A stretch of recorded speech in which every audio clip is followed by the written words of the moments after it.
Assalamu alaikum, como vocês estão, pessoal? Hoje eu trago aquele tema lá de quem é Fátima. Muitos muçulmanos têm o nome Fátima. Vamos lá contar então a história de quem foi Fátima, a pedido de várias seguidoras aqui. Bora lá. Fátima, então, ela era a filha mais nova do profeta islâmico Muhammad e da sua primeira esposa, Khadija. Lembram lá da historinha de Khadija? Ela era mais velha que o profeta Muhammad e ela própria propôs ele em casamento? Pois é, ela era a filha mais nova de Muhammad e Khadija. Fátima era a quinta filha de Muhammad e Khadija. Ela já tinha filhos do primeiro e segundo casamento, que ela foi enviuvou 2 vezes, mas aqui vamos contar aqui pela base sunita, não é? Que Muhammad teve sim mais filhos com Khadija, porque na versão xiita eles não acreditam que os outros filhos eram de Khadija. Eles acreditam que esses filhos eram dos outros casamentos dela, e que com Khadija apenas Fátima é filha de Muhammad. Mas nós não vamos entrar aqui nesta briga e nós vamos explicar a história e quem era Fátima, não é? Vamos nos concentrar em Fátima. Até porque mesmo que as outras não fossem filhas do profeta, ele as adotou como filha, não é? Então isso é o que importa. Então, Fátima, ela nasceu em uma época em que o seu pai estava a passar muitos períodos de solidão nas montanhas. Foi naquela época que o profeta Muhammad ele começou a ter o chamado de Deus, e ele se isolava nas montanhas ao redor dali da cidade da Arábia Saudita, da cidade de Meca.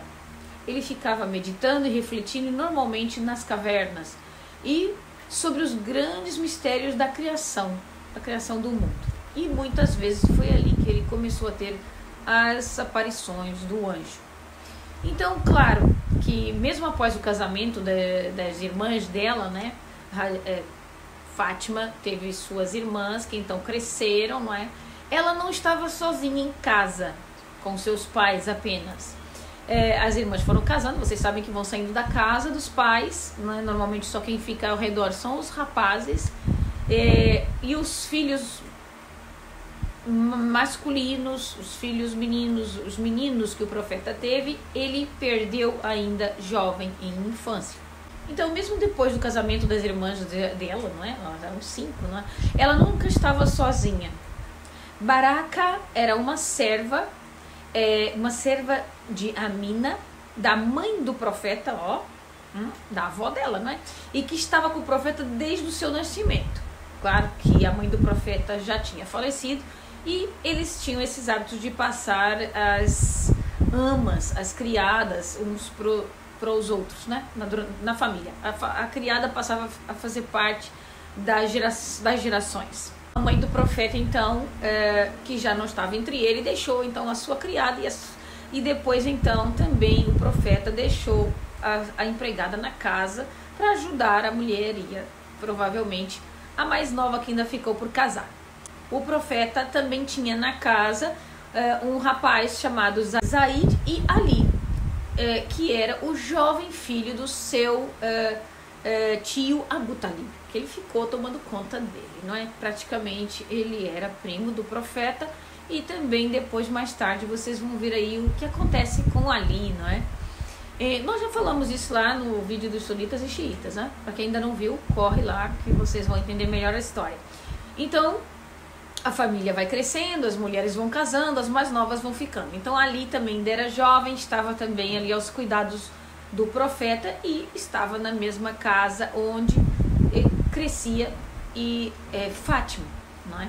E tinha mais um outro que era Zaid, que era um outro jovem também, que fazia parte de Muhammad nessa família, e ele criava os jovens, porque naquela época morria-se mais cedo e os sobrinhos acabavam indo ficar com os tios. Fátima viu as irmãs casarem e ficou apenas na casa a criada deles e a sua mãe Khadija, que já estava assim com uma certa idade também. Na mãe e nessa ama Baraka, Fátima encontrou ali muito consolo e conforto.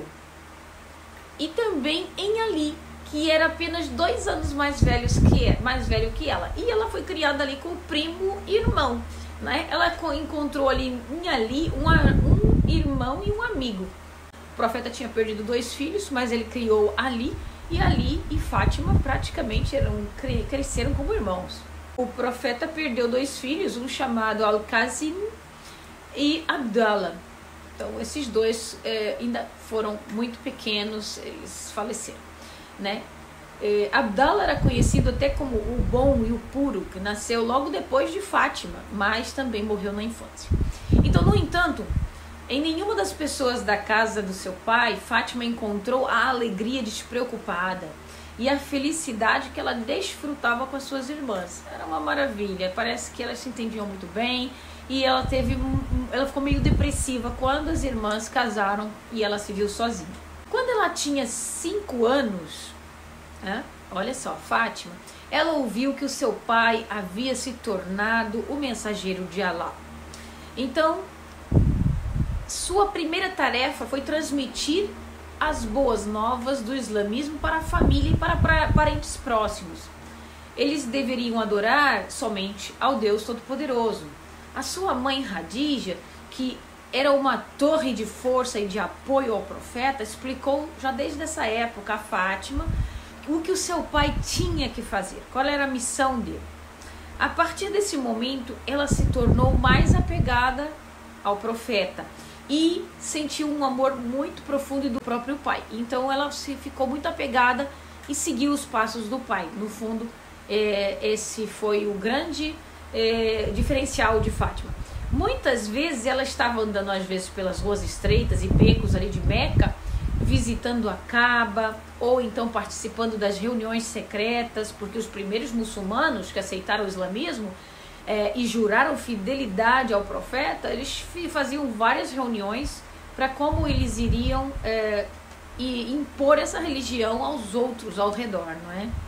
Como fazer com que eles aceitassem o islamismo. E Fátima, desde pequena, já estava lá, do ladinho do profeta, participando das reuniões secretas. Ela se juntou à luta em defesa do seu pai e da causa nobre da sua missão. Ela ainda era uma menina e, em vez de brincadeiras alegres, da alegria e vivacidade que as outras crianças da sua idade normalmente deveriam estar acostumadas, Fátima teve que testemunhar e participar dessas provações.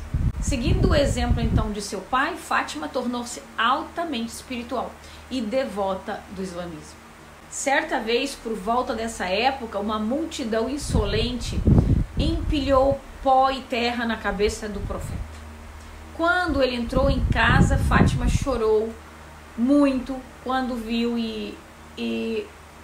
o pai naquele estado, e ela tentou logo limpar e tirar a poeira da cabeça de seu pai, porque ele foi muito acusado, não é? Porque o povo naquela época era pagão e estava adorando vários deuses e gostavam do comércio que fazia-se com esses deuses ali em volta de Meca. E o profeta veio para acabar com todo esse paganismo, com toda essa orgia que havia ali na cidade. E eles foram muito, o profeta foi muito perseguido e bastante judiado nessa época. E o pai, então, quando viu que ela estava chorando muito por ele estar todo sujo de pó, porque atiravam coisas para cima dele, ele disse: "Não chore, minha filha", disse ele, "porque Deus protegerá o seu pai." O profeta tinha um amor tão grande por Fátima que certa vez ele até disse: "Quem agradar a Fátima, na verdade agradou a Deus, e quem a deixar irada, na verdade irritou a Deus. Fátima é uma parte de mim. Tudo que a agrada, agrada a mim, e tudo que a irrita, me irrita." Ele era 100% a filha. Ele também disse: "As melhores mulheres do mundo são 4. Eu já tinha explicado isso também no outro vídeo. Para o profeta, as 4 mulheres principais do Islã são a Virgem Maria, Ásia, que era a esposa do faraó, Khadija, a mãe dos crentes, e Fátima, a filha de Muhammad." Então a sua própria filha foi uma das 4 mulheres mais admiradas pelo profeta e consideradas mulheres guerreiras, lutadoras, crentes e que se agarraram à causa. E Fátima, sim, adquiriu um lugar de amor e de estima no coração do pai, do profeta, que esse lugar só estava antes ocupado pela sua esposa Radija, em termos que, claro, que ele gostava das outras filhas, mas Fátima era aquela que estava ali apoiando ele, seguindo os passos dele. Então Fátima, que Deus a tenha em descanso e que esteja satisfeito com ela, recebeu até o título de Azarra, que significa resplandecente. Isso foi por causa do seu rosto radiante, que parecia irradiar luz. Disse que quando ela representava a oração, até refletia-se luz no seu semblante. Ou seja, em vez de passar o seu tempo na companhia de outras mulheres, que era hábito no seu tempo, não é? Que, como qualquer jovem gosta de andar, né, com as suas companhias naquela época em que são solteiras, ela gastava mais tempo fazendo as orações e lendo o Alcorão e em outros atos de fé. As boas maneiras e o discurso gentil que Fátima tinha fazia parte da sua personalidade adorável e cativante. Ela era especialmente gentil com os pobres, os indigentes, e muitas vezes ela dava toda a comida que ela tinha para os necessitados, mesmo que ela mesma continuasse com fome. Ela não tinha desejo por ornamentos, enfeites, ela não era assim vaidosa a ponto de usar esse tipo de coisas deste mundo, não é? E nem por luxo, nem conforto da vida. Ela não tinha isso na cabeça. Então ela era muito parecida ao pai. Fátima, então, ela imigra, né? Ela migra para Medina. Eles estavam em Meca e eles saem de Meca e vão para Medina. Algumas semanas logo a seguir ao seu pai também ter feito esse caminho. Ele sai de Meca e vai para Medina. Em Medina, a Fátima morava com o pai, numa casa simples que ele havia construído ao lado de uma mesquita. No segundo ano, logo após o segundo ano do calendário islâmico, né, o ano de Égira, que a gente chama o calendário de Égira, ou seja, o calendário começou a partir de uma peregrinação do profeta, mas a gente não vai se concentrar aqui nisso. Então, logo após, nesse segundo ano aí da peregrinação, ela recebeu então uma proposta de casamento através do seu pai, duas das quais ela recusou. Fátima foi casada com quem, afinal? Fátima casou-se com Ali, o seu primo, o primo do profeta, então já era primo de segundo grau. Então o primo filho, né, que ele criou ele como filho. E o casamento de Fátima e Ali durou até o fim de seus dias. O profeta aprovou imediatamente e perguntou a Ali se ele tinha até algo para dar como dote. E foi assim muito engraçado, né? Ali diz que Ali chegou para o profeta, visitou ele assim e queria falar que queria a mão de Fátima em casamento, mas ele estava meio que com vergonha e o profeta deu uma mãozinha e já escorregou lá: você quer casar com a Fátima, não é? Então bora lá. Então, quando ele pediu a mão dela em casamento, o profeta aprovou e imediatamente perguntou se ele tinha algo para dar como dote. Ali respondeu que não. O profeta então lembrou-lhe que ele tinha um escudo que podia ser vendido. Olhem só, naquela época as coisas não eram tão simples assim. Ali vendeu o escudo para Usman. Lembram de Usman? Um daqueles que foi eleito califa logo após a morte do profeta. Pois é, nessa época ele era amigo do profeta, estava sempre com ele, tipo discípulo. Ali então vendeu o seu escudo para Usman, né, por 400 dirhams. E quando ele estava correndo de volta para o profeta para entregar o restante do dote, né, Usman o parou e disse: eu estou devolvendo o seu escudo para você como um presente meu de casamento. Fátima e Ali se casaram, provavelmente no início do segundo ano de Égira, ou seja, do calendário muçulmano. Ela tinha cerca de 19 anos na época e Ali cerca de 21. O próprio profeta realizou a cerimônia do casamento. Foi servido no casamento tâmaras, figo e uma bebida amanteigada, quase parecido com com aquele chá que a gente toma lá com o nascimento do bebê. Pois é, uma mistura de tâmaras e gordura de manteiga. E isso foi a bebida do casamento. Então, para vocês terem uma ideia de como era naquela época, não é? Então, em seu casamento, o profeta disse ter presenteado Fátima e Ali com uma cama de madeira entrelaçada com folhas de palmeira e uma colcha de veludo, uma almofada de couro cheia de fibra de palmeira, uma pele de carneiro, uma panela e um odre. E ainda um que eles chamam de can, que é para moer os grãos, tipo um moinho. Ai, gente, a vida antigamente era difícil e a gente ainda reclama. Fátima deixou a casa de seu amado pai pela primeira vez para começar a vida com seu marido. O profeta estava claramente ansioso por causa dela e enviou Baraka, a sua ama, que esteve sempre com ela e com sua mãe, já com a mãe do profeta, não é? Então Baraka, ela foi para casa, enviou então a Baraka para o caso de que ela precisasse de alguma ajuda, não é? E sem dúvida Baraka era uma fonte de conforto e consolo para Fátima. O profeta orou então por eles e disse: ó Senhor, abençoe a ambos, abençoe sua casa e abençoe sua descendência. Na humilde residência de Ali havia apenas uma pele de carneiro, que fazia de cama.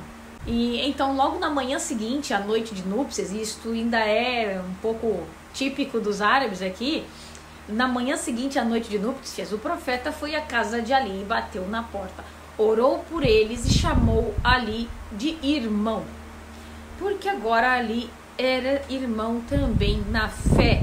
Ele já era, mas ele disse que ia passar a chamá-lo também de irmão, agora que ele tinha casado com a sua filha. Então Fátima era a única de suas irmãs que não era casada com um homem rico. Todas as suas irmãs se casaram bem. Ali não era ambicioso e nem chegado a vaidades, assim como Fátima. Então, na verdade, pode-se dizer que a vida de Fátima com Ali era mais rigorosa do que a vida na casa do seu pai. Fátima e Ali tiveram 2 filhos, que foram os filhos mais conhecidos aí, que é Hassan e Hussein, que eu também falei no outro vídeo lá do xiita e sunita. Foram os 2 únicos netos sobreviventes do profeta e foram venerados depois como imãs, líderes espirituais, então na comunidade xiita, como eu falei para vocês. Quem não entender essa história tem que passar lá no outro vídeo. Assim como seu pai, Fátima é chamada de mãe dos imãs e é reverenciada pelos muçulmanos, tanto sunita como xiita. Mas o xiismo dá um outro valor a Fátima como santificada, não é? Então, para relembrar ali, quando ela estava lá na casa do seu pai, não é? O casal Khadija e Mohammed, eles tiveram 6 filhos, 2 meninos, que é Abdallah e Kazim, que morreram em infância, e foram 4 filhas, Zainab, Ruqayya, Kalthum e Fátima. Fátima foi aquela que se diferenciou, porque era mais novinha, e as outras casaram e saíram da casa do pai. Mas, no entanto, os muçulmanos, então xiitas, consideram apenas Fátima como uma filha biológica do profeta. E o resto dos outros filhos de Khadija, de seus maridos anteriores, porque ela havia sido casada e enviuvou, não é? Mas os muçulmanos sunitas, eles sustentam que todas as 4 filhas eram de Muhammad. Embora fosse ou não fosse, aí só os livros, não há livros claros para dizer que eram ou não eram, existem vários que dizem que sim, e poucos que põem essa dúvida veio do xiismo, não é? Então Fátima, a filha mais nova de Khadija e Muhammad, nasceu em Meca. Então ela nasceu ali e ela perdeu a mãe muito cedo. Foi o ano da tristeza dela. É lembrado no mundo islâmico como o ano da tristeza, o ano da morte de Khadija, não é? Então Fátima já teve ali uma grande perda, não é? Daquele ponto em diante, desse ponto da morte em diante, o profeta desempenhou um papel importante na educação de Fátima e incutiu nelas qualidades que ele admirava na sua esposa, como a modéstia, a humildade, espiritualidade e generosidade. Então, quando os muçulmanos se estabeleceram em Medina, então eles foram de Meca para Medina, junto com o profeta Muhammad, que era o líder, não é, dessa cidade-estado, praticamente o conflito armado aí explodiu, eclodiu, não é? Embora as mulheres não participassem diretamente das batalhas, porque para implementar o islamismo houve várias batalhas enfrentadas pelo profeta e seus companheiros, não é? Naquela época era tudo na espada. Então, embora as mulheres não participassem em nenhuma das batalhas que se seguiram, elas serviam como auxiliares, como médicas. Fátima era frequentemente encontrada no campo de batalha, cuidando dos ferimentos, dos feridos e de mais alguma coisa, né? Imagino, cozinha, roupas, etc. Que o seu marido Ali também estava na guerra. Ali, ele também se distinguiu como um herói e muito leal defensor do islamismo. Ele foi criado pelo profeta, seguiu os passos do profeta, ele sempre esteve ali e, claro, ele tinha que ter solicitado a sua permissão para casar com Fátima, não é? Então, isso veio a acontecer. Eles estavam todos ali juntos sempre e era normal que eles se entendessem, porque Fátima e Ali sempre tiveram uma cabeça muito parecida, não é? Como eu digo, após o casamento, então, o casal então mudou-se para uma casa bem próxima ali do profeta. Fátima e Ali tiveram 5 filhos.